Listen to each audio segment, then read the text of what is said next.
Good morning. Good morning. Morning. Good morning. Good morning. You mean to wish me a good morning, or do you mean that it is a good morning whether I want it or not? Please go away. Let me speak for the love of God.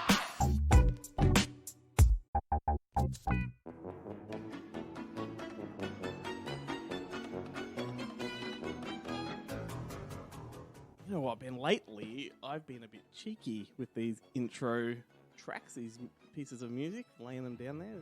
Kind of little Easter eggs for people. I'm not going to tell them what any of these songs are, but I reckon today's, if you know, you know. See, because I don't really listen to the show back after we've recorded it, when you said that, I just assumed that you'd been playing the Cheeky Girls songs at every intro. Maybe I do, maybe I don't. This one's a fairly obvious one. Hopefully people get it, but here we go. Another week, another show. Welcome to Good Movie Monday. It's great to have you here. We are the weekly podcast dedicated to nerdy cinematic ramblings. My name's Glenn Cochran, and my ever-reliable co-host, Ben Helwig. How are you, mate? I'm good. I'm glad you...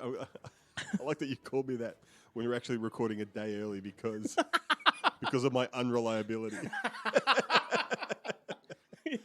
You're like a drawstring on a curtain, mate. Yeah. How are things with you? They're good. They're good. Got any news to kick us off with? Well, look, this weekend we just had Monsterfest Weekender 3D, which How'd that go? it was fantastic.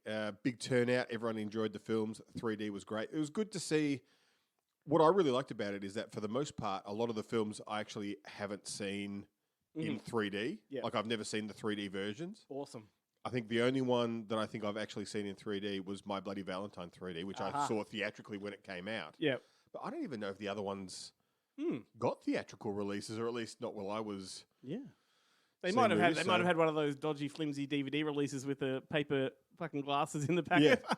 Well, that was the local release of My Bloody Valentine 3D. Yeah, I've got all those. They did it with Lionsgate totally cheaped out and did that one. In America, they got the proper 3D. We already had 3D TVs, so we could, but here's the dodgy one that will give you a headache. I've got a drawer full of 3D specs, all kinds. Oh, Yeah, fantastic. branded ones. I've got, like I think I said the other week, real specs with the red and the green. yeah. And then you steal all those ones from the cinema when you went and saw Avatar or whatever. You You keep those Yeah, you ones. keep Yeah, those because they ones. charge you $2 a pop when you want to get them, so you bring your own. You're like, oh no, I've got my own. That's right. And then you do your Clark Kent Superman thing with them because they're those kind of glasses. Hang on. They say Shark Boy Lava Girl. This is Avatar. What are you doing? You mean it's not the red and green? Well, have you ever tried to bring back, they would do the novelty popcorn boxes? Oh, yeah, like, yeah. you get like the Avengers or the Hulk. Yes. You come back in with that and you go, no, fill this up. Indiana Jones and the Last Crusade. Yeah. Batman Returns. So, the salt in the bottom's gone a bit funny, but That's right. I don't care. The popcorn's green, but that's okay. It's fused to the bottom. It's like if you open a pack of footy cards from when you were a kid now, and you keep looking at that gum, going, I'm sure it's fine. How off can it be? It's gum. I mean, they say when it stays in your intestines for like 20 years, which apparently they've disproven. But that was always the rumor that if you swallowed your gum, it stayed in you. So if it could stay and it can be okay in your stomach, how can it not be okay in the pack of footy cards? My theory on that was like the gum in the stomach thing was always like gum being flushed down the toilet. It gets stuck in the S-bend. And like it's got too much weight to go further. Yeah. I don't know. There's no juice cleansers getting that out after that. Shove a pipe cleaner down my throat. Yeah, you need to do have you ever said it? One time we got a plumber out at Monster because the toilet had been clogged. Like not through anyone using it. It was just one of those kind of like a pipe cloggy thing. And basically what he had was just a giant pipe cleaner on a like on a machine that just I was like, this is like literally. I mean, but could you have done it? No. See, No. He's the man with the pipe cleaner. He went from the drain outside. I think he went the other way. He didn't go down through the toilet. He went from the pipe outside. It's fair to say this conversation went in the direction I did not expect it to. Hey, if there's a way for me to bring it back to toilet things, I will do it. That is true. We should actually just rename the Good Poop Monday. Nothing beats a good poop on a Nothing Monday. good. I mean, I tell you what, And this show is shit.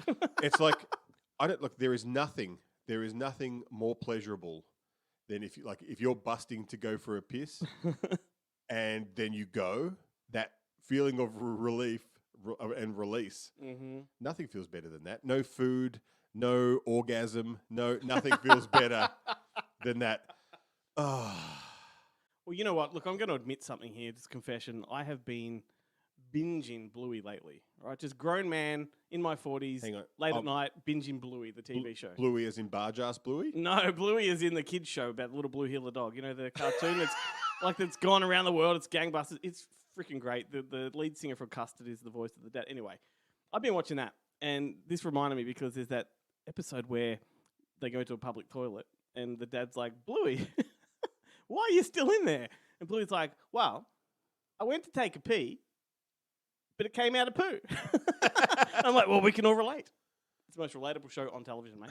Well, they're saying that apparently it's increasing the percentage of men who are now sitting down to pee is increasing. I don't know. I thought you were going to say the amount of men sitting down to watch Bluey. No. Oh, damn. No, you're on your own there, buddy.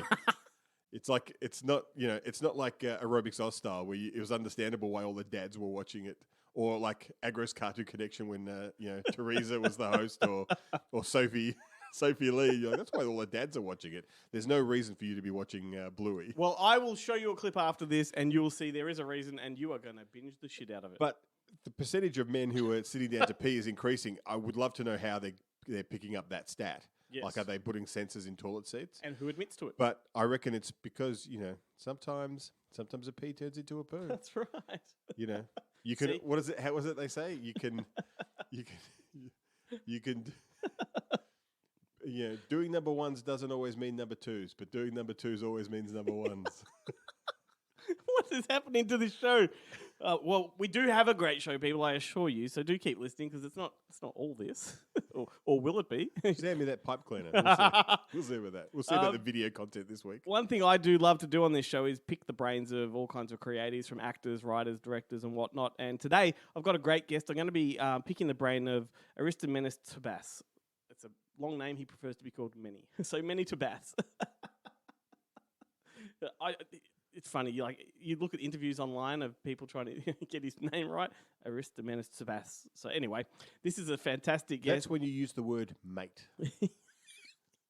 G'day, mate. How's it going? Yeah, thanks for joining us. In the case of Canadians, that's buddy. Buddy, yeah. Hey, buddy. This guy, though, he's a special effects wizard who's worked on heaps of movies. In fact, going right back to a couple of movies that we would appreciate, which would be Brain Scan from '94.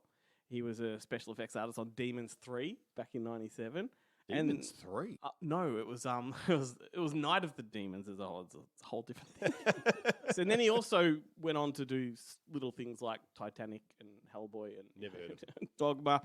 Back in 2007, he made a really cool animated film called Battle for Terror, which was a pretty big deal at the time. And now he has this live-action family sci-fi adventure that's just been released called Timescape. And if you listen to last week's show, Ben, Jared, and myself had a bit of a discussion about Timescape because there happens to be a movie from the 90s with Jeff Daniels called Timescape. What was the alternative title that Jared said? I can't remember. Far out. It's like some travel thing. Yeah, I know it was a disaster in time, but it was something, and that was a subtitle, a disaster in time. Grand Tourist or something like that. Yeah. Yeah. Anyway, I always prefer Timescape. I've only ever known it as Timescape, and I refuse to watch it as anything else. Grand Tour, A Disaster in Time. That's the other title. Which, when I talked to David Toohey on the show like a year and a half, 2 years ago, and mentioned that film, he called it by that name. Yeah. Timescape was not his title. So, anyway, hang around for that chat. It's going to be fun. We also have the regular spot from the Bonehead Weekly podcast, and in a moment, our physical media update with Jarrett. And at some point, we're going to attempt to play another game similar to last week. We'll see how we go with that. I think Ben's come up with another banger. And, the look he's giving me right now is, did I? We're going to have to go back through the chats to find out what that game is. What that game was, yeah. But also, what I say every week, lend us your support. Go and subscribe to all of our social media pages. If you haven't already, invite your friends. Help spread the word. Tell them that we are the go-to podcast for all things movies and cinematic ramblings. And drop a comment on the way out too. Yeah. Should we drag Jared into this? Let's do it. Yeah, but before we do bring Jared into the show, let's quickly talk about Newsly, the super app that we want you to get on your phone so you can listen to our show. That way, they support us, so please help us support them. It is a super app. It has all of the news from around the world. They grab it from over 80 different countries. Whatever the highest trending articles are, they put into your phone according to the way you set it up. So whether you like sports or you like politics, you might like entertainment. Newsly has you covered. They also have a premium service, and we can get you an entire month of that for free if you use our exclusive code Monday without the O, MNDAY. The Newsly app, you can also get all the podcasts from pretty much everywhere on there, and that's, of course, how you should be listening to us already. So if that's the case, this message is pointless. And if you haven't got it, get it. Newsly.me. Alrighty, well, Jarrett, we're going to drag you in. How are you, mate? I'm great, just recovering from the hangover of Monster Fest Weekender 3D in Melbourne and preparing for the next one. Ben said it was an awesome weekend. It was terrific. It's rare that we have a Monster Fest go without a hitch, but I think we had all the hitches on the way to the festival, so, it was smoother sailing when the festival actually happened. Awesome. What else is news? Is there much coming out this week? Should we jump straight into it, or do you want to ramble for a while? Well, actually, no. Yeah, I wouldn't mind rambling a little. Please. I will. Look, let's be honest. There's actually nothing coming out on home entertainment this week. The only stuff that's coming out is all JB exclusive steelbooks of shit that you don't need to own, and the steelbooks are hideous. So I won't even go and mention what they are. So I've got a bunch of news to tell you about home entertainment. And that will bring me back to a point of discussion that probably has nothing to do with home entertainment and possibly with some YouTube personality or something of that nature. But some news. Okay, so this is exciting. Studio Canal have got a bunch of 4K Ultra HDs coming out this October. So this is the first time these films have been released on 4K UHD. They haven't even announced these releases overseas yet. So I really hope they hold their date of October 11th here in Australia. But, there's the likelihood that one or two might drop out. But the key one I want to mention is Jim Jarmusch, 1998, Ghost Dog, Way of the Samurai, coming to 4K Ultra HD, which is great. And just a heads up, lads, that movie last week you were trying to think of, The Dead Don't Die. That's the Jim Jarmusch Zomcom that was a piece of shit. Yeah, it wasn't good. And Ben, you recently bumped into Jim Jarmusch at Cannes, did you not? I did. Well, I pointed him out to Kim, who then... who chased him down like a dog in the street. I saw the photo and I love the backstory of how it all occurred. It was terrific. Yeah, it was great. But there's a couple that others made coming... her Khan, I believe. That made Oh, her... yeah, definitely. Well, it was the post that got the most too. likes. There's a couple other 4K UHDs coming from Studio Canal on that date of October 11th. There's U571, the submarine action movie. Who wanted that? Who wants that? Well, I remember when it came out on DVD, it was early days of DVD, and it was a reference quality DVD for the audio. But yeah, you're right. Now, in this day and age, unless it has a reference quality Dolby Atmos track, it's kind of like, who was asking for this movie? And really? Look, it's not really timely to be releasing submarine movies. Yeah, where's the K19 Widowmaker? Yeah. Or Below. Yeah, or Below. Oh, yeah, true. So there's a couple others coming. One I'm actually happy about. Second, can I just acknowledge the fact that we just referenced two David Toohey movies on 2 weeks in a row? Yeah, you're right. It's true. What a reoccurring... Sounds like you need to get him on the show, Glenn. Well, we've had him on the show. Oh, true. That was some time ago. They get him back and do a retrospective. But there's another title coming out, the film that sunk Carolco back in the day, Cutthroat Island, with Gina Davis and Matthew Modine. Yeah. It's coming out on 4K Ultra HD. So when you say who's asking for U571, also who's asking for Cutthroat Island? I want to think that Cutthroat Island would probably have more traction now than it did then. I feel like there's been more pirate movies since. I was going to say, I think Pirates of the Caribbean rips it off quite heavily, and it's actually not that bad of a film. It's definitely not a terrible film, but it's beautiful that we had these movies come out in the mid-90s like Waterworld, and both of these films were commercial failures. And in the instance of Waterworld, it's found its audience over time, to the fact that it's been released countless times now on Blu-ray and 4K Ultra HD and some incredible editions as And well. yet we have not got a release of Nathan Hayes yet. Savage Islands. No. I just read about that actually recently because I learnt that someone I know in Sydney's father acted in it, which blew my mind. And that movie's got the rip-off scene from Temple of Doom. Both Temple of movies Doom, were made at the same time and they have an identical scene on the bridge. Is that the bridge scene? Yeah. Yeah. Who ripped It's a who pretty off? Because they both were in production at the same time. That's insane. And it was shot, in and around New Zealand. It has a lot of New Zealand cast and that. And I remember Ben loaned me his Roadshow home video VHS of it so I could actually see it. Yeah, it was Written by John Hughes. a lot of fun. I Yeah, actually John posted Hughes a blew picture my of it. mind. Yeah, that's right. I posted a picture of it on Instagram of that tape, and the daughter of the director got in touch to say thanks for talking about my dad's movies. It's great that people still, remember it. He goes, he'd be wrapped. That's crazy, yeah. Who was the director? I don't even. Was he like someone that's done a lot of things, or It's not Jeff. It's not a Jeff Murphy. I think he's done a few films, but to the Google box? Keep talking.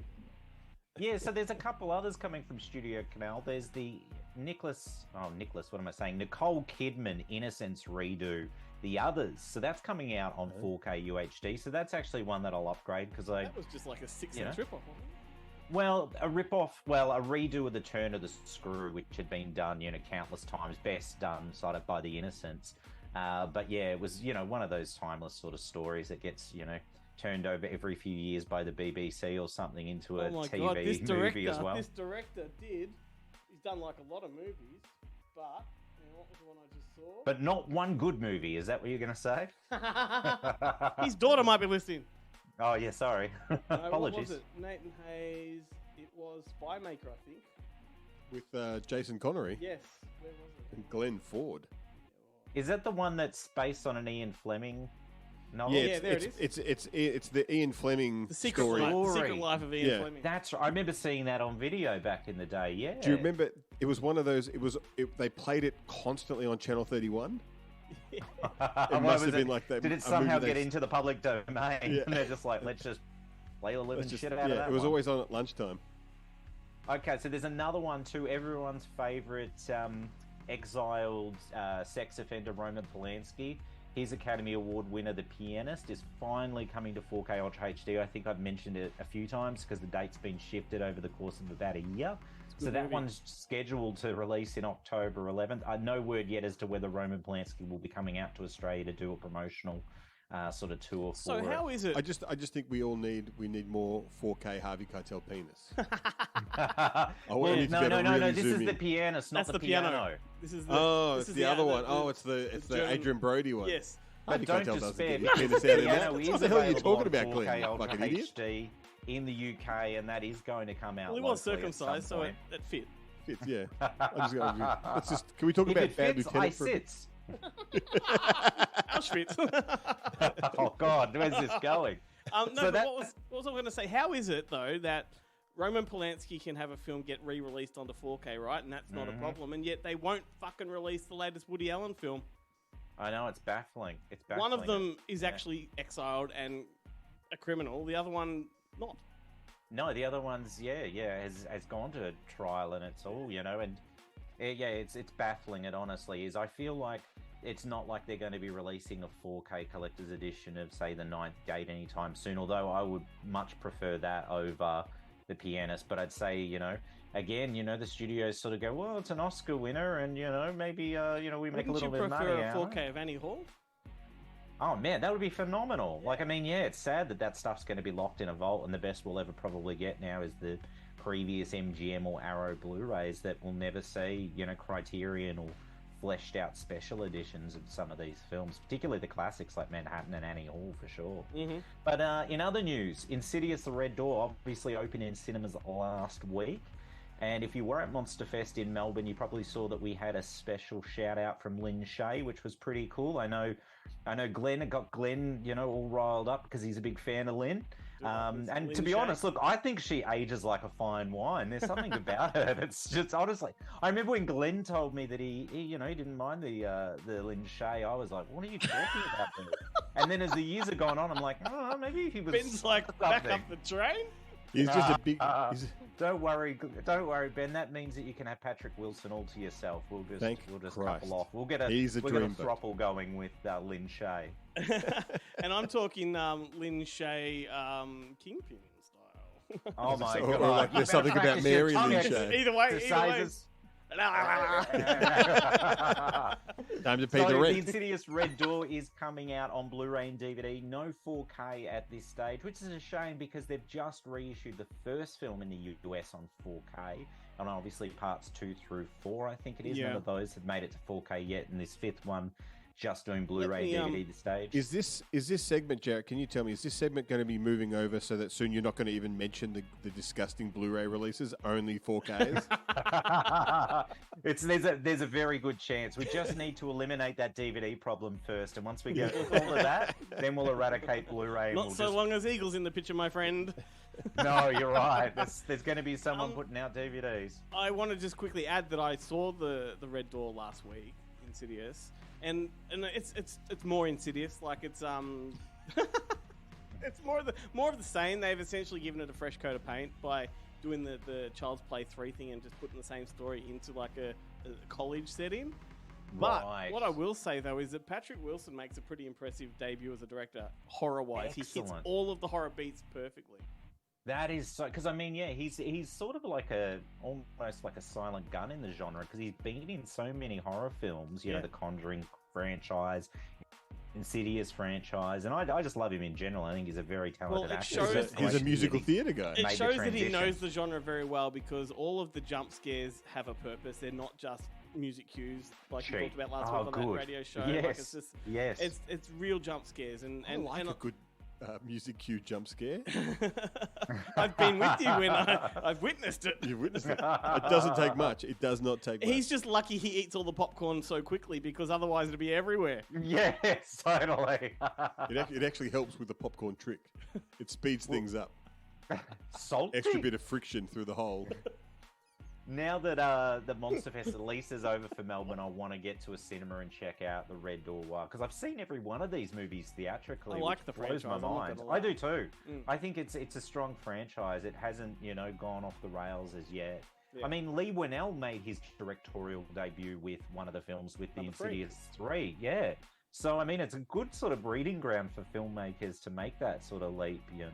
Yeah. Anyway, so that one's coming out on October 11th on Home End. Then the last one I want to mention, if anyone's been sleeping under a rock and hasn't heard the news, Umbrella Entertainment are releasing Hercules Returns this September on Blu-ray, which I'm super ecstatic about because this is one I've been wanting for years. There was a bit of false hope a few years ago when Glassdoor were due to release it, but folded before they could get it, out to stores.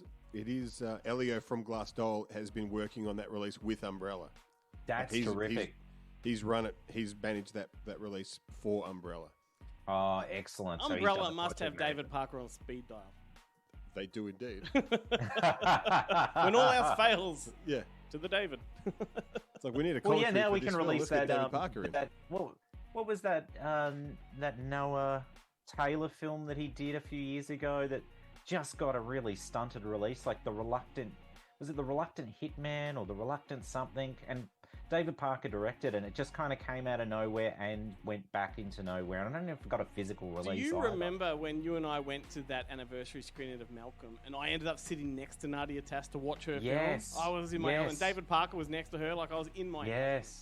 That was great because I think that was like the last time that she's really openly talked about the film because she didn't really participate with any of the special features when the Blu-ray came out, and then subsequent screenings, I think it's mainly David that's done the talking. So we were pretty fortunate. Does she know that I know? That's great. But anyway, gentlemen, that's all the news I have for you this week. Anything you guys want to raise and discuss at all? I can't think of anything timely worthy of discussion. Nah. Good. Another reason we won't get cancelled this week then. A little while ago, we may the Roman. I mean, they're releasing it. That's their fault. Oh yeah, of course. Yeah, look, and we didn't celebrate him, and we openly defend. Well, we didn't openly defend. We just stated a case for Woody Allen, given that he's been cleared, as opposed to Roman Polanski, who's essentially Roman fugitive. Polanski hasn't been charged either, right? He fled before. Yeah, that's it. He's happen. a fugitive. He's a fugitive to like he could be cleared. Not now. Not once you've fled. I reckon there's a whole other crime committed. Well, yeah, there's something else. Or is there? I don't know if there is. Like, I'm pretty sure there is. I think once you are a fugitive, like you've broken the law. Like, anyway, it's a that's it. That will make for a fascinating biopic, though. Like one day, because I mean, yes, he was an incredible filmmaker. The last 20 odd years of his career, not so great, but the early period of his work is Vampire phenomenal. Killers for the win. I mean, look, the reality is, if you start cancelling films because their directors do sketchy shit, there goes Hollywood. Yeah, there's no films left to watch. Absolutely. We're left with so few films, and surprisingly, the films that we'll be left with will likely be like, the teen sex comedies where everything was actually above board. And suddenly it's like, the Oscars wishes to, acknowledge the films of 1983, and then suddenly we're just seeing clips from Porky's Revenge or something. Revenge of the Nerds 2. That would be fine by me. All right, gentlemen, until next time, stay physical. Ben, I'd like to play a game with you. This never works out well. No, it's that time of the show where we do play a game. It's become this part of the show. Last week you gave us a doozy to play with, and it was more like we were just sort of, I guess, oiling the chain last week. Yeah, look, to be honest with you, these games they do work better with 5 people. Right. They're not really a 2-person game. Mm-hmm. Realistically, we should just be playing Snap or something. Now, and when I say you bring these games to the table, you practically just steal them from other games, right? Yeah, totally. These are games I played over COVID with friends of mine. That's right. Over Zoom. So to everybody listening, you could go and buy this in a shop, or you could just listen to us. Muddle our way through it. It's going to be horrible. Yes, nothing but original content here. Let's do that again. Hopefully, we can refine it a little bit this week. What kind of game do we have? Because we haven't really discussed this at length. So yeah, well, this game is I found this. Let's see if I can get it to work. I found this a random movie picker website. Okay. So it'll randomly pick, hopefully a film. I'll change it to 1. And then basically from that movie, we take turns naming cast members in the film. Okay. And once we run out, right, whoever can't name another actor loses. It's a roll call. It's a roll call. It's a roll call. I'm going to suck at this. I think last week's was much easier. So all right, now I'm up for it though. It sucks. Okay, so the first one that's come up is, it's a bit of a cheat. So because it's actually on the posters, it's Tom Hanks's Forrest Gump. Okay. So if you can't do Tom Hanks, all right, you just have to start. So well, you've just started with Tom Hanks. All right. Gary Sinise. Robin Wright. Sally Field.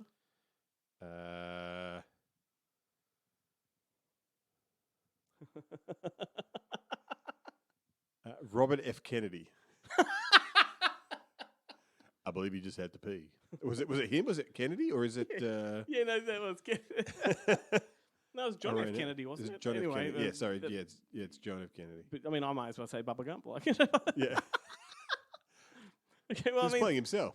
All right, well, that's a practice, like we did last week. You've got to have a practice. I can't think of anyone else. No, I can't. I can't think of the guy who played Elvis, or I can't think of the guy who plays his good friend Bub. No, it's not Bubba. Bubba. Yeah, I can't think of that guy's name. No. That's it. No, I is like it McKelty Williamson. No, I don't know, but let's play a few more. This is good. We're warming up. All right. Do you have like an advantage by selecting these, or I might pull mine from the lucky dip? What do you reckon, or do you want to go with this? I know. Okay, so let's come up with one. Well, I do because I see the posters. It's not just giving me the names; it's giving me the posters. So let's see what the lucky dip has. Try the lucky dip ones. And we haven't played lucky dip for a while, so this is sort of going down memory lane. I think these are going to be super obscure, so it's going to be. Whose hair is that in there? You know me, Glenn. I don't have any. It's short and it's white. It could be mine. All right. How do you? I dipped my old man pubes in the jar. I'm going to suck at this one, but so I've got the movie title. Do I go the first name or you go the first name? You can go the first name. All right. The Virgin Suicides I'll say Kirsten Dunst. James Woods. Josh Hartnett. Is Jenna Malone one of the sisters? Ooh, maybe we I need. guess so. You get to call a challenge, and then we get to check. Okay, do you want to? So, I no, that's challenge. your challenge, It's yeah. a challenge. Okay, Virgin Suicides. Hope this is fascinating for everybody listening. Kirsten Dunst, Josh Hartnett, Hannah R. Hall, AJ Cook, Leslie Heyman, I forgot AJ Cook. Hayden Christensen. No Jenna Malone then. Kathleen Turner. Doesn't look like it. Jonathan Tucker's in there. Okay. So Len I Scott, lost. Danny DeVito. Fuck, this was a huge one. Giovanni Ribisi, Michael Paré. I'm still going through. It's a big cast. No Jenna No, Malone. she would be one of the sisters. Okay.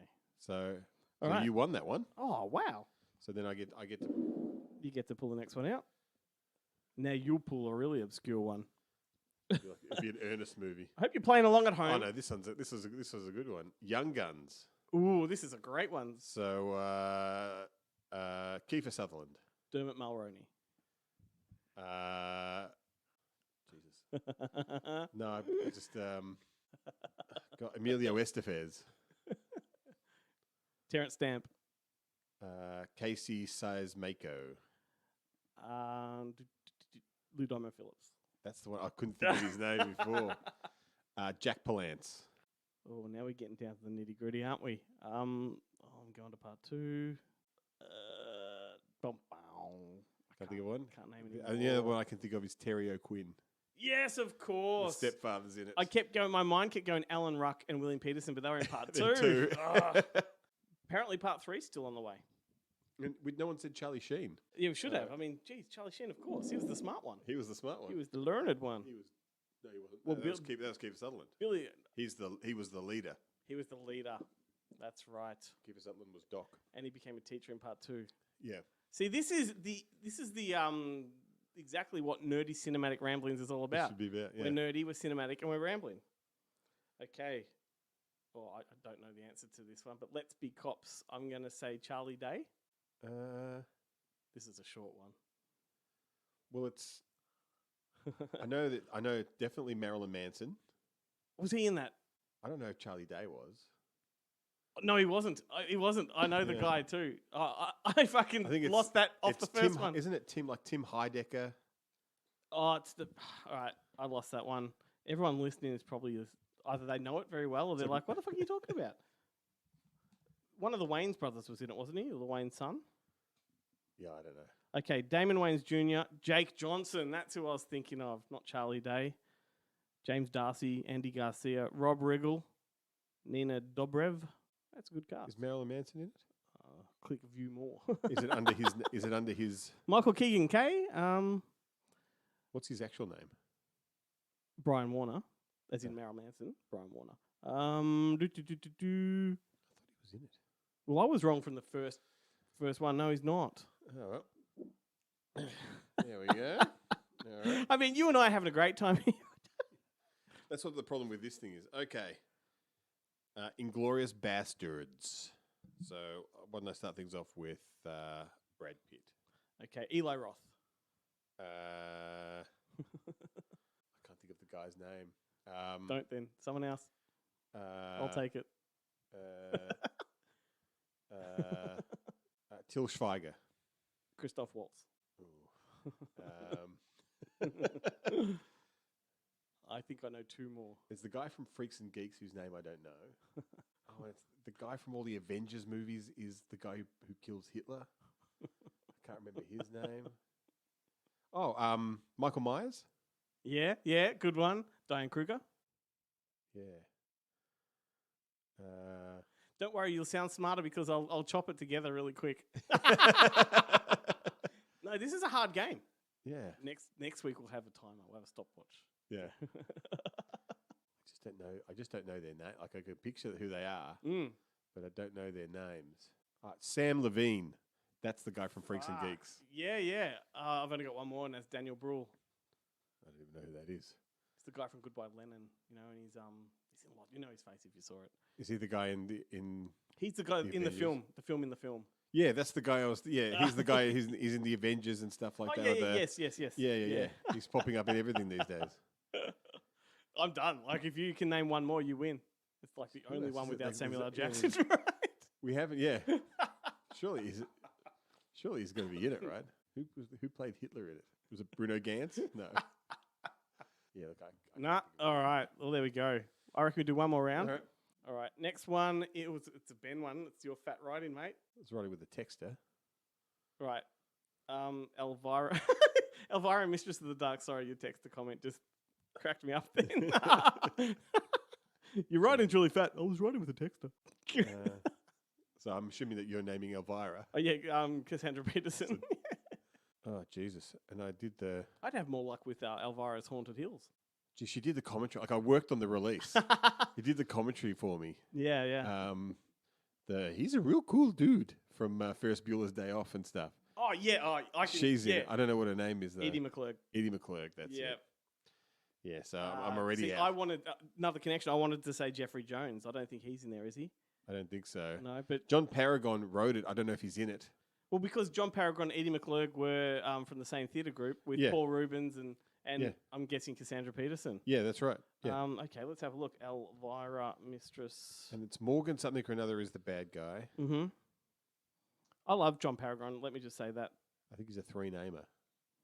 Okay, what do we got there? Cassandra Peterson. Susie Kellerman's in there. Susan Kellerman, I should say. Jeff Conaway. Right. William Morgan Shepherd. William Morgan Shepherd. Yeah, and his son is in like Firefly and stuff. He's in a bunch of stuff. Oh, right. Oh, Frank Collison's in there. He's an Albert Pune staple. Wasn't he the head in Oh, you're right. in Dollman? Yeah. Yeah. No Jeffrey Jones. But hey, Edie McClurg and Jeffrey Jones were office mates in Ferris Bueller, so That's right. yeah. Anyway, there we go. Yeah, end of the game. Yeah. I don't trust this kid any further than I can throw him. Well, with your bad knee, Ed, you shouldn't throw anybody.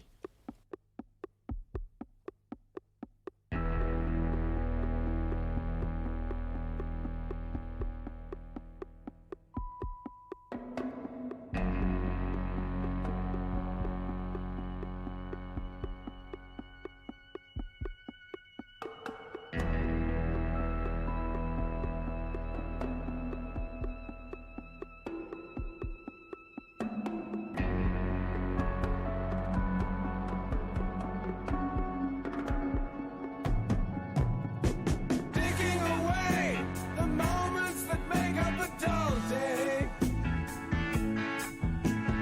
Fritter and waste the hours in an offhand way. Kicking around on a piece of ground in your hometown. Waiting for someone or something to show you the way. Tired of lying in the sunshine, staying home to watch the rain. And you are young and life is long, and there is time to kill today. And then one day you find 10 years have gone behind you. No one told you when to run. You missed the starting gun.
Both Marvel and DC have used that song. It's Time by Pink Floyd, and it was heard in Marvel's Eternals and DC's The Flash.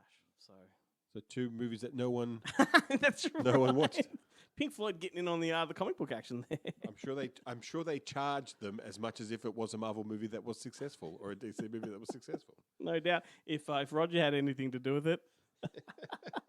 And anyway, I chose that one because Time, name of the song, is relevant to this part of the show because it's time to chat with Meni Tsirbas, whose latest film is Timescape. Oh, then you should have played Morris Day in the time. Jungle Love. Oh wee, oh wee, oh.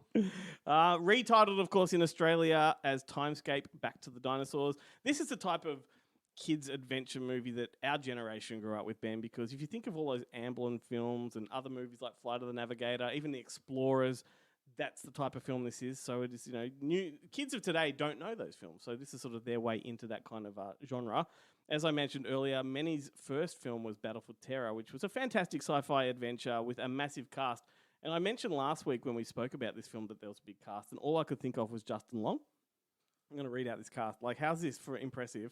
Luke Wilson, Justin Long, Evan Rachel Wood, Chris Evans, Danny Glover, Brian Cox, Dennis Quaid, David Gross, Rosanna Arquette, Beverly D'Angelo, and James Garner. That's fucking huge. It's a pretty big cast. If only this movie was in the game we just played. I still would have only remembered Justin Long. Yeah. But now he has made another film, like I said, Timescape. It's his first live-action film, and as you'll hear from him, he's hoping to get into more live-action stuff moving forward, which is exciting. This one is now available locally, and let's have a chat, and we'll see you on the other side.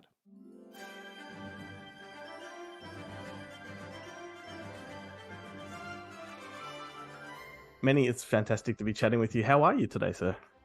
I'm great. Couldn't be better. I'm in California. It's kind of sunny here. There's no weather, which is the best part. So I really can't complain. Oh, half your luck. I'm from Canada, so yeah, I would imagine. I'm from a country originally with actual weather. So to not have any weather for such long periods of time it's a nice break. So I really can't complain. I've spent time living in Canada, so I can definitely relate to that. And I'm going to pick your brain about that in a moment. But look, Timescape, we're going to talk about that. It's a movie. It's a type of movie that I grew up with as a kid, and so watching this as a grown-ass adult, like there was a total nostalgia that came with it for me. Is that what draws you to these sort of sci-fi family adventures? Is it a nostalgia for you too? Yeah, I mean, especially this one, my producers said, they wanted to put me in a live action environment because before I've done a lot of animation, even though I started with live action, I want to get back into it.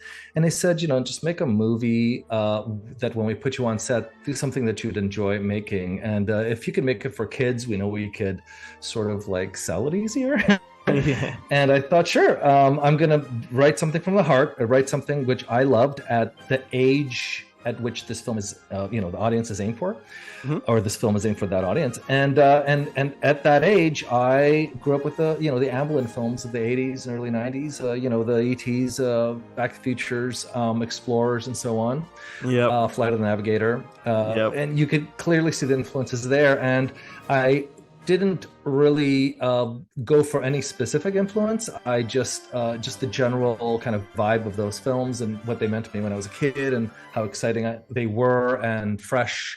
And I just thought I'd just pay a little bit of homage to that and try and do something, modern with that. So and so that was kind of the general undercurrent which kind of propelled the story and informed the story for me.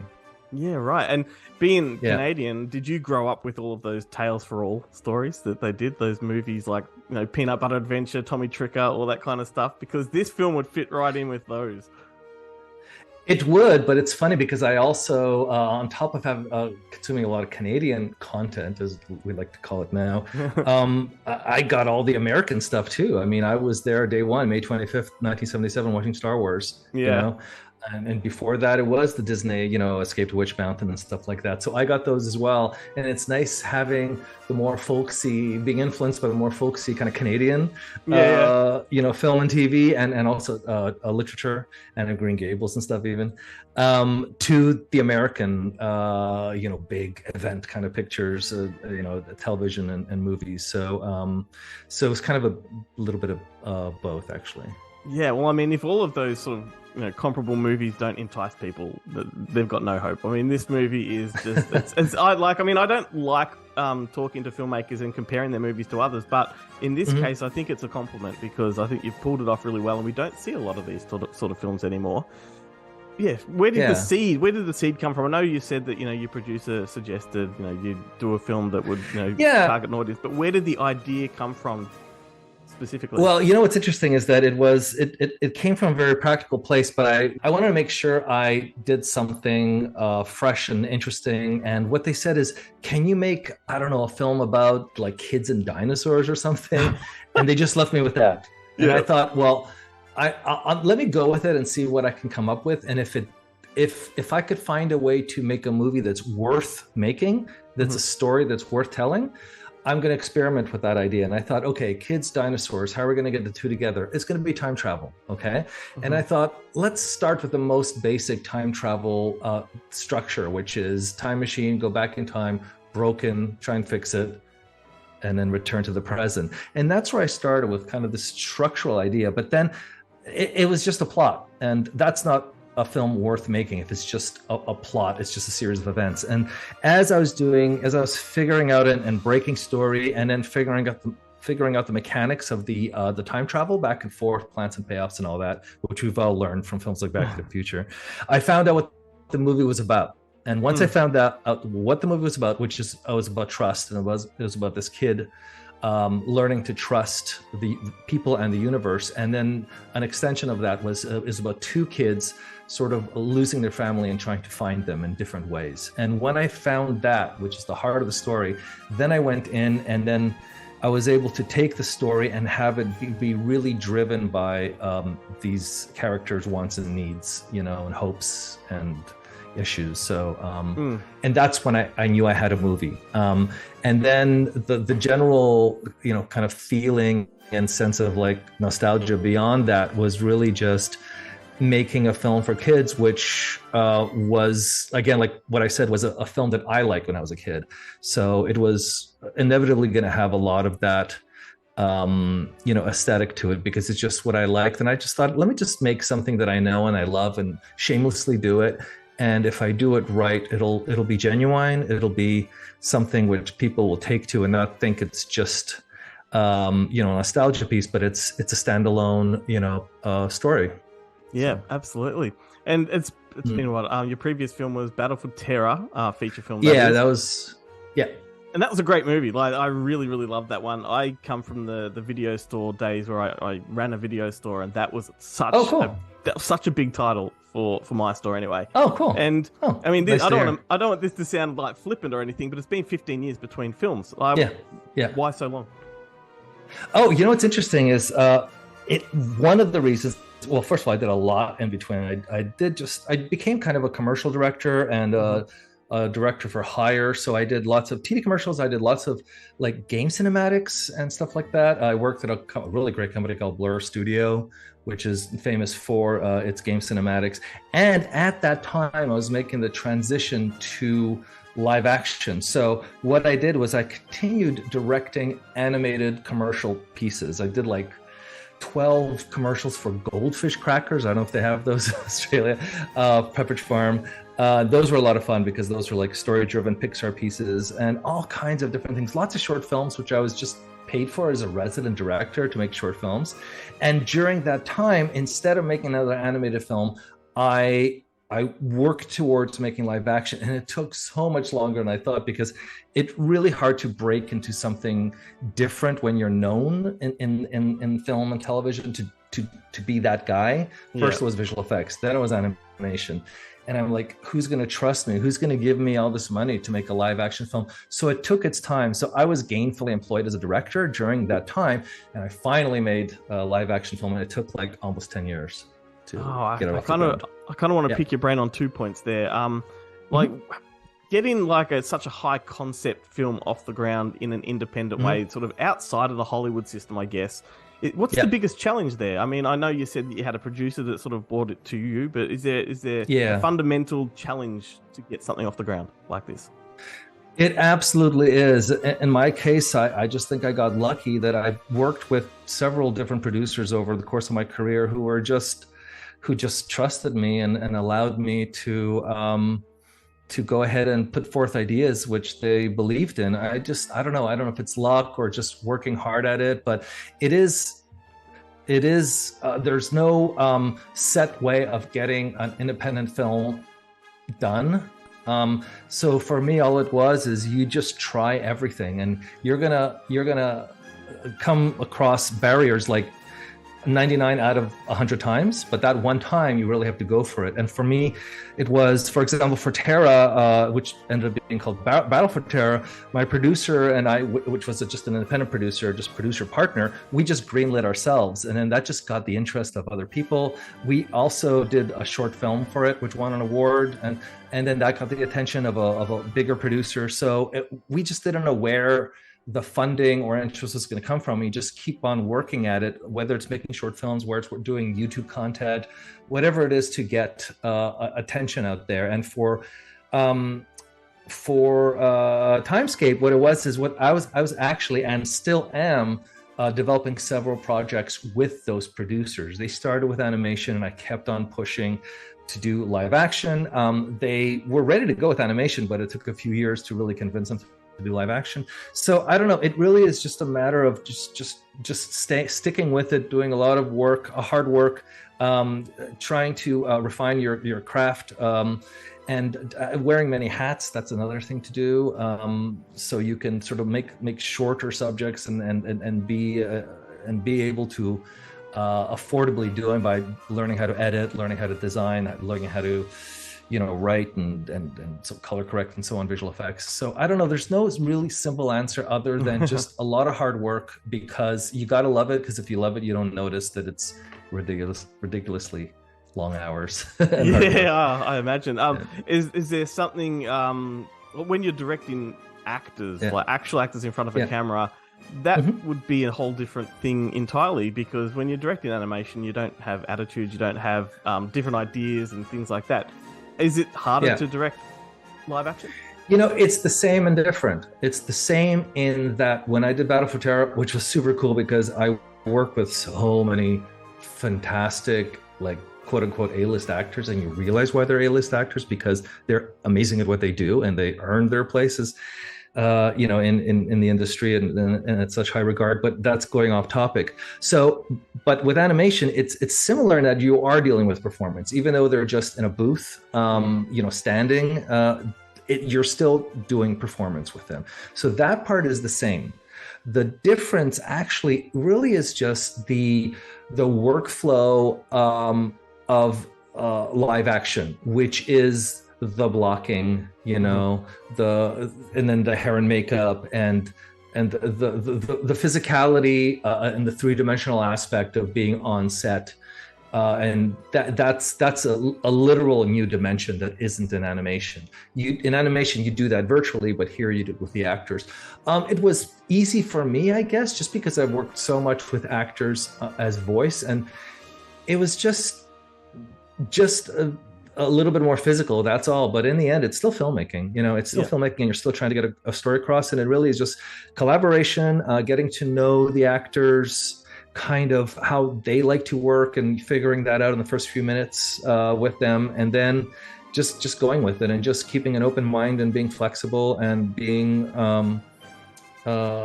just collaborative.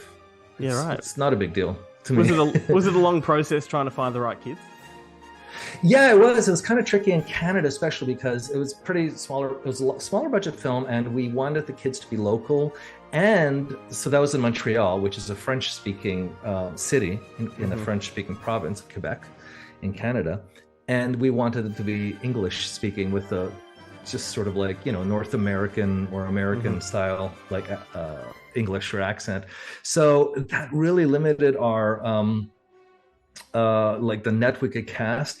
The only thing we were kind of limited by was we couldn't get as much diversity as we wanted to, just because we were just dealing with like maybe our top like choices were like 5 in total for the kids, right? And so we really just went with the best actors. We got really lucky, actually. So the way I work with that is we found like the kids who were the most appropriate, and then we did chemistry tests where we put various combinations together, and turned out, for example, that our main actor, we were going with one person who like looked great and was a very traditional looking young man, actor, but we ended up going with Sofiane, who was not technically our first choice, but he was just so funny and worked so well with Lola, the female lead, and he's just such a bright and he was actually the character of the film. Like, he was literally the character as I wrote him. Fantastic kid. So just like being on set, when you're casting as well, you got to remain flexible, and you've got to remain open to changing your mind and going with something different which you originally intended to. So in the end, I think we got pretty lucky with our cast, because those kids carried the film, and that's really tough to do. And it was both their first features. I think they did great. They definitely did. And you yourself were the voice of Mia, the AI system that operates a spacecraft. I mean, was that out of necessity? Was that something you wanted to dip your toes into? It was out of necessity. At that point, we had wrapped the film, and we didn't have much money left, and we had to make some decisions. We had to make some triage, like, do we put the money in editing? Do we put the money here and that? We have the distribution, kind of like financial like requests and so on. So at that point, we were like trying to see where we can cut corners. And what happened actually was I did a temp track just of Mia, right? Like it's called a scratch track in film parlance. And the producers are like, well, why don't we just use that? I'm like, no, it's just a scratch track. And they're like, yeah, it's fine. I'm like, it's not fine, but I don't know. You tell me. They seem to like it. So I went in and I re-recorded it just with actually this microphone. Yeah, right. I bought it. It's a Yeti Blue. I actually bought it for Timescape. And and I guess it just stuck, and I really didn't expect that to happen. We were casting all these kind of comedians and stuff. Like I was hoping to get someone like David Cross, like we had in Battle for Terra, who was fantastic as the character Giddy in that film. But I don't know, I ended up voicing the film, the character, and I have no comments on that. Because I don't know. It's a big character, and it's a great character. Yeah. The character's cool, that's for sure. So thank you, I think. I don't know. Yeah, it's a compliment. And gaming nerds should be really excited about this too, because one of the actresses is Zelda herself. You got Patricia Somerset in there. Yeah, Patricia. She was a fantastic. Patricia Somerset. She's super cool. Yeah, it was really cool that we were able to have her come to the film. We just, she just came up on our casting list. I go, oh, this is cool. She's obviously, known as Zelda, and I knew who she was. But she also really kind of looked the part, and she just came in and read a couple of lines, and I'm like, let's cast her right away before she goes away and finds something else to do. Sure. And it was really straightforward. It was very obvious that we wanted Patricia on the film, and she loves this kind of stuff, and she had a good time, and she was into it. So worked out really well. She's such a pro too. I mean, because she's done not only like Zelda, but she's done like lots of motion capture, video game stuff. And so we had her on set and on location wearing a spacesuit and running and doing kind of like soft stunt stuff.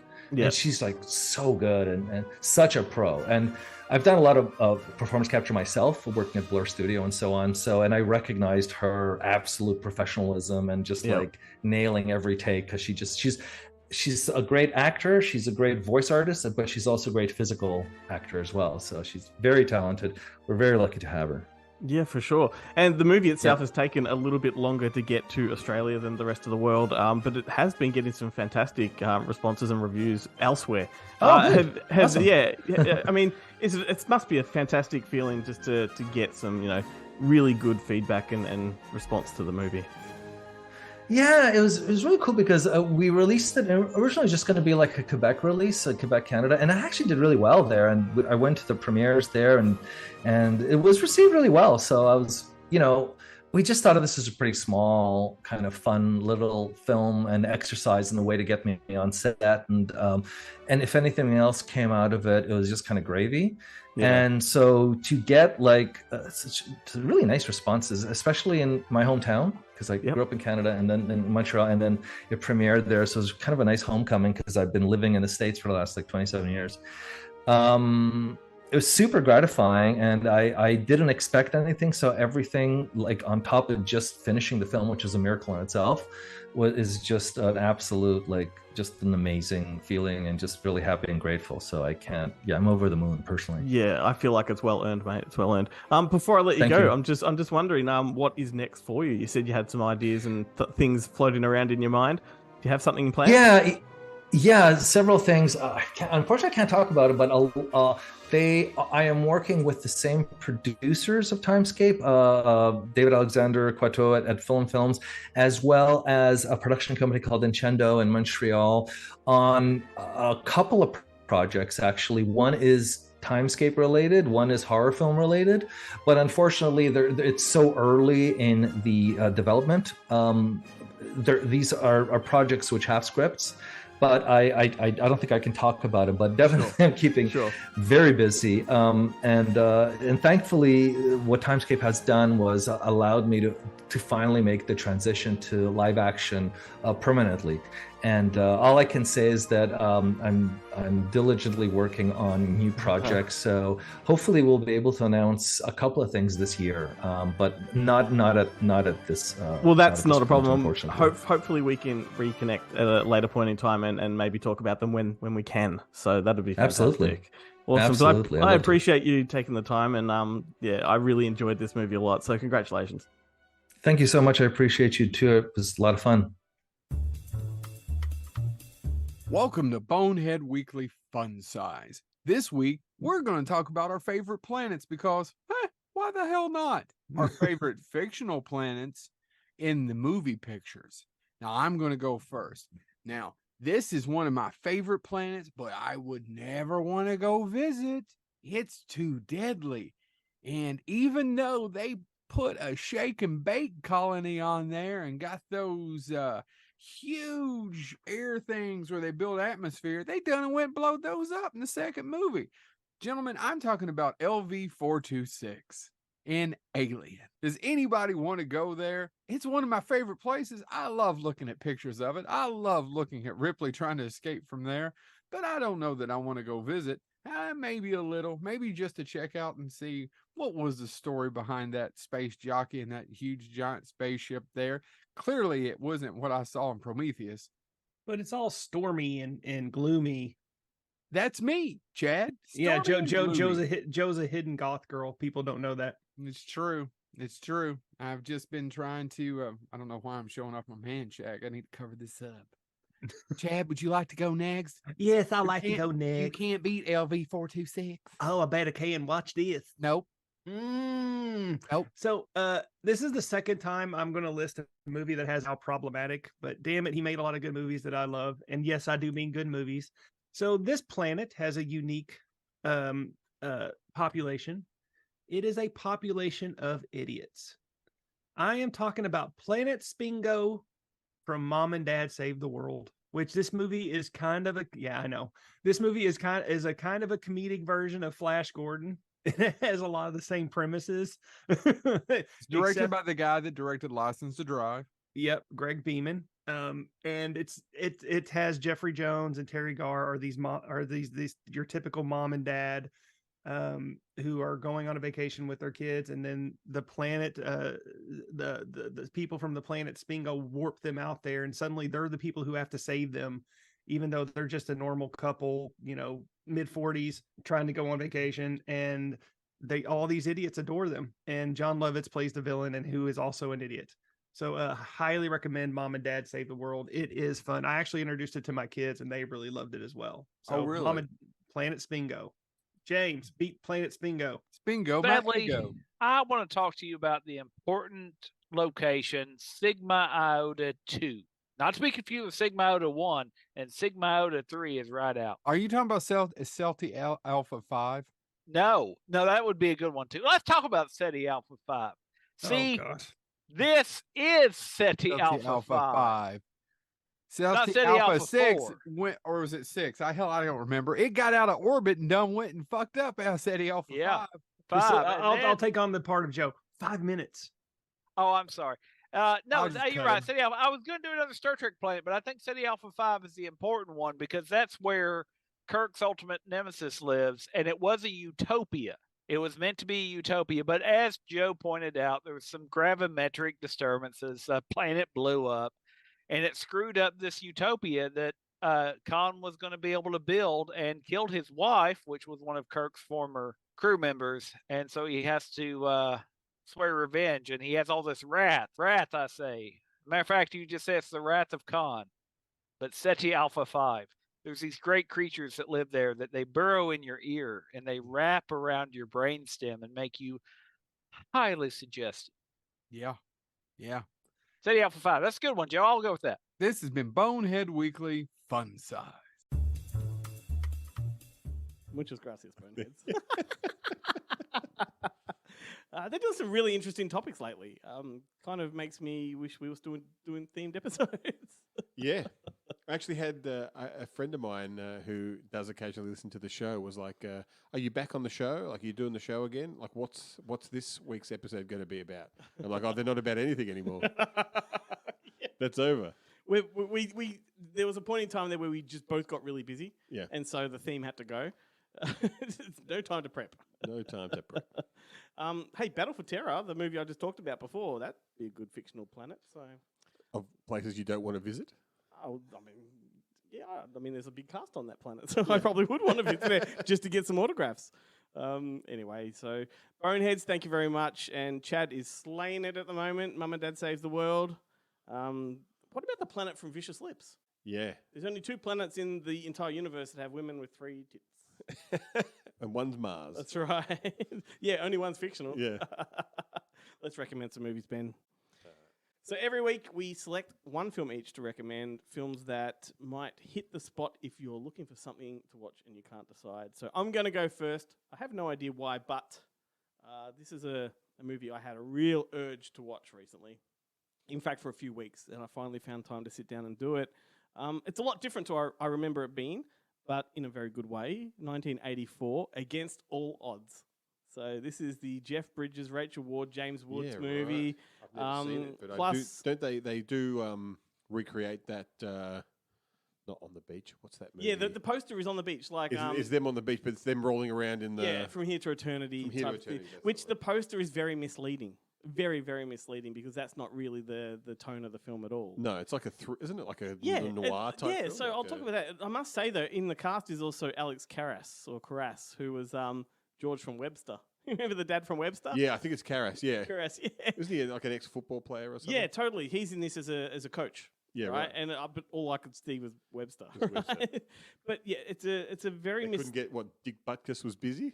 It's a very, very misleading film because my memories of this is sort of like a forbidden love drama type of thing, which there are elements of, which is what the poster alludes to. But it's actually really dark and it's a neo-noir type of thriller. And I just thought it was like a double jeopardy type thing. Yeah, I forgot how like really fucking twisted it got in the end, especially that final act. But essentially, Jeff Bridges plays a washed up or injured football player who's sort of out of cash, needs a quick job, and he takes a job from a nightclub owner played by James Woods. And the job is simple enough. You just go to Mexico, the tropics of Mexico, and try to find his girlfriend who ran away, right? So the mobster's girlfriend ran away. And the thing is, Wood's character has dirt on Jeff Bridges' character, so Jeff Bridges can't say no, so he has to go. But when he gets there, he finds the girl, they fall in love, and then suddenly they go on the run from the mobster, and then the mobster sends someone after them. Right. And it turns into this really dangerous game of cat and mouse, but it also leads to murder, and it gets really fucking dark. It's almost like a Coen Brothers movie at one point. And that just took me by surprise, because I watched this wanting that drama about the romance. You need to watch 8 Million Ways to Die to follow it up, the Jeff Bridges movie, where he's the Matt Scudder movie. Totally. But yeah, like, so I was pleasantly surprised. I got something I wasn't expecting, which was great. But the other thing I found out when just researching it was this is the movie that Disney used as a reference point to de-age Jeff Bridges for Tron 2, Tron Legacy. Yeah, really? And as I'm watching it, I'm like, yes, that is his face from Tron, because it's kind of smooth. Like, it's the right moment for him, complexion-wise. He wasn't baby-faced. He wasn't, like, old. He was just right in between. So, yeah, anyway, Against All Odds, it's fantastic. And it ends with that weird shot of Rachel Ward staring at the camera, where she's staring off camera at Jeff Bridges, who's not visible. But she's just holding this expression. And the soapy stare while they cut to a break. It's just like the final scene in Pearl. If anyone's watching Pearl and has seen Pearl and know that 2-minute stare at the camera, they do this with Rachel Ward. They don't freeze frame it straight away, so the credits are rolling, and she's just giving this weird look down the camera. It's like, I mean, what's he doing behind the camera that she's not reacting or saying anything? It's just for effect. And then they eventually freeze frame it, and like, that took the time to get there. They could have done that 10 seconds. She was posing for a photo. Yeah. He didn't tell her that it was a video. And of course, that moment, classic TikTok joke. It doesn't matter because that moment is Phil Collins singing Against the Odds, right? So, like, I mean, that's the song that actually made me want to watch it, because I was driving into the city and that came on. I'm like, oh, I could watch that movie. There you go. See, we take our inspirations from anywhere we can get it. Against All Odds, go back and watch it, everyone. It's fantastic. It's an imprint box set, isn't it? It may be. I don't have that one. I rented it on YouTube. Oh, okay. And it was a good copy. I think it might be in one of their neo noir box sets. Somehow. I probably do have it and just haven't realised. You've actually got it on Blu-ray. Yeah. I went and paid for that fucker. That's going to be like after we stop recording, we're going to go have. Yeah. Okay. And then we're going to watch it. And then we're going to watch it again. Look, similarly to you, I caught up with a movie that I had put off seeing. I had no interest in watching it when it came out. I couldn't care less about the actual incident. Yep. And I just thought the movie was going to be a piece of shit. And I wasn't watching it, despite the fact that it contains... There are two things in it, or two creators who I love, who are in it. But I was like, no, this is going to be terrible. But then, thanks to the power of TikTok, which I think I've mentioned on the show, I do not have a TikTok account, but I do have the app. So I just scroll through the opening thing at the beginning, and they were just showing clips of this film. So I thought, you know what, this actually looks pretty good, so I'm going to watch it. And that is 2016's Sully. Oh yes, Sully. So fantastic. Directed by Clint Eastwood, starring Tom Hanks. So I love Clint Eastwood. Yep. I love Tom Hanks. Yep. So and yet I just thought it was all going to be about Tom Hanks being a drunk, like saving everyone, and then the airlines crucifying him because he was a drunk. No, that was Flight with Denzel Washington. That's Flight, yeah. And then I just saw all the clips of them in the kind of courtroom thing during the inquiry. Yeah. And him owning them, especially I love this guy. He plays the kind of one of the villains. There are three main kind of villains who work for the airline. They work for the insurance company and the airline. Yep. And it's Mike O'Malley, Jamie Sheridan from The Stand, and Anna Gunn from Saul. Yeah, Better Call Saul. Yep. Well, from the other one, Breaking Bad. Yep. That's the latest thing she's been in. And that Grace Point. She's pretty good. She's in a Seinfeld episode. Seinfeld's back on TV. Amazing. And I saw she was much younger. She's in it as one of his girlfriends. Early Seinfeld is a smorgasbord for actors that we didn't know that were going to be stars. Were in it. Yeah. I saw Constance Zimmer playing a waitress in a completely for 2 minutes, and I'm like, oh my God. There is a podcast to be had where you go through the Seinfeld episodes and get those people on your show to talk about their walk-ons. But no, now A-listers, but let's talk about your walk-on. Yeah, your walk-on on Seinfeld. So basically, the movie is basically about the flight, whatever the hell it is, that that crashed into the Hudson, that landed in the Hudson. The pilot saved everyone. They an amazing job flying it, landing it without anyone dying, which is virtually unheard of. That's a good moment in the film too. And then as it comes through, you kind of realize, and they basically say it in the movie, that yes, it's great for the passengers, great for PR, terrible for the airline, terrible for the airline's insurance company, because basically that plane is we need a scapegoat. Yeah, and they desperately search. They want to blame him. Yeah. I don't really know why. The insurance company just want what does it matter? They still have to pay out. I know. Even if it's the pilot's fault. Yeah. But they, and there's a lot of I couldn't have cared less about all the stuff actually on the flight with them all panicking but the inquiry scenes are amazing. Yep. Like they're really good, and that especially that he plays a villain he's in Justified and he's in a bunch of stuff. And I've also seen him in sitcoms as like the goofy brother-in-law and stuff. But that Mike O'Malley, he's the guy you love to hate. He's so good as a kind of vicious, kind of asshole character. And it's them just trying to blame Tom Hanks and Aaron Eckhart, who plays the co-pilot. Yep. And then just going, hang on a second, you guys are idiots. What about this? Like, you haven't accounted for this or this. Like, we had no... And they're like, at first they're saying, the second, our engineers predict that the second engine didn't fail. And he's like, no, it failed. Yeah. No, well, we can't find it. So, and they say it probably didn't. And then they do find it. Oh, yeah, it did fail. Yeah. And all this kind of stuff. And it's great. Like, just watching them really stick it to the airline. So, a highly enjoyable film. Like, once again, it's one of those movies I had no interest in seeing it. Yeah. None at all. Even though it was Clint Eastwood, even though it was Tom Hanks, I was like, who cares? Yeah. Well, you know what? Like, firstly, what I want to say there is what I liked most about this film was the fact that, firstly, the Aaron Eckhart monologue at the end is amazing. It's good. But also, I love that they let him have the last word, not the Tom Hanks character. Tom Hanks. That was a bit of a flip on what you would expect. Well, that's the weirdest thing, and I didn't watch any of the Sully stuff when he was on Letterman and all that kind of. I didn't hear how he talked and all that kind of stuff. And Tom Hanks can be a bit unreliable when it comes to his impressions, like Elvis, like his Colonel Tom Parker and stuff. He just does his own thing with them. Yeah, but he's very much seems to have this didactic memory, and everything is like like he's very precise. Like he's not thinking about we're playing that game earlier, and we're trying to think of who the actors are in Inglourious Bastards. This guy has these. It was 90 degrees, and he's got a Rolodex. Like he's got it fucking in his head. Like he knows in and out. Yes, it's almost like his memory. He knows exactly what he's going to say, and he's memorized it and practiced it a bunch of times. Tom Hanks is the right kind of personality to pull that off too. Like there's when Tom Hanks is good, he's fucking great. And look, you want to believe Tom Hanks. Yeah, you do. So awesome. The other thing I want to say is I really enjoy Clint Eastwood at that stage in his career because that's now 12 years ago maybe. I'm just glad that he resisted putting himself and his high pants into it. He could have been the pilot. He could have been Sully. That's right. He could have done it. But he made Richard Jewell around the same time, and I really liked that one. Richard Jewell was great. A similar thing too, a true story. He did make that stupid train one, the power. Was it the 127 to Paris or whatever? Interesting concept. It was about that. That train terrorism attack, and the Americans foiled it. They jumped on the actual terrorists and brought them down. Do you remember that? No, not at all. Anyway, so what was clever about the film, or audacious, I should say, is that Clint Eastwood made the film and had the actual people that were the Americans that made the foil, put them in the film as the actors. Oh, right. But the problem with that is they're not actors, right? Yeah.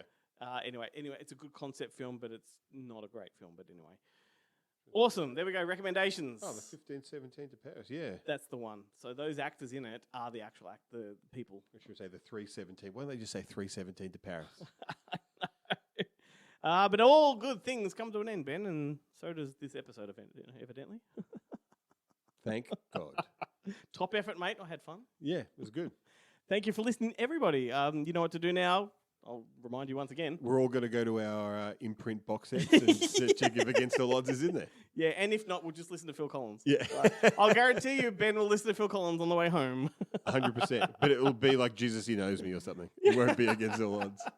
But yes, do hit up our social medias and all that kind of stuff. Let us know what you thought of this show. Subscribe, share, all of that stuff. I could not possibly end this show without a Phil Collins doozy. And it is Against All Odds. Because the second I listened to it and watched the film, I knew that was going to be how we take this out, baby. And if you don't like this song, or you switch it off before it finishes, then you're probably not human or your taste in music sucks. You're dead inside. Have a great week, everyone. See ya. How can I just let you walk away? Just let you leave without a trace. When I stand here taking every breath with you. Ooh.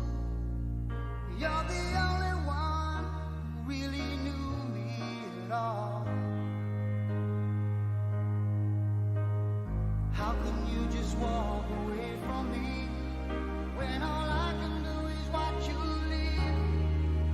'Cause we've shared the laughter and the pain, and even shared the tears. You're the only one who really knew me at all. So take a look at me now. There's just an empty space, and there's nothing left here to remind me. Just the memory of your face. Oh, take a look at me now. Well, there's just an empty space, and you coming back to me is against the odds, and that's what I've got to face.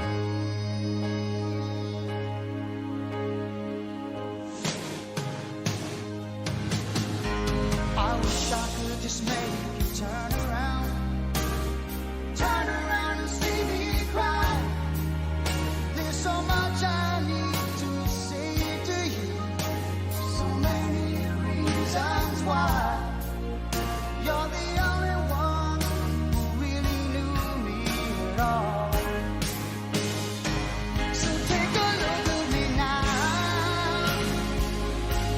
Well, there's just an empty space, and there's nothing left here to remind me. Just a memory of your face. Now take a look at me now. 'Cause there's just an empty space, but to wait for you is all I can do, and that's what I've got to face. Take a good look at me now, 'cause I'll still be standing here, and you coming back to me is against all odds. It's the chance I've got to take.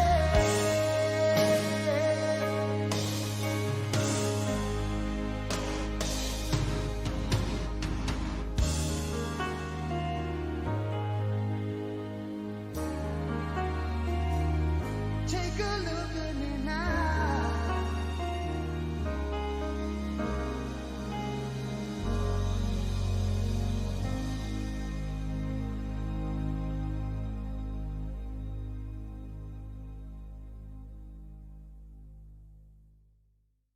I dipped my old man pubes in the jar.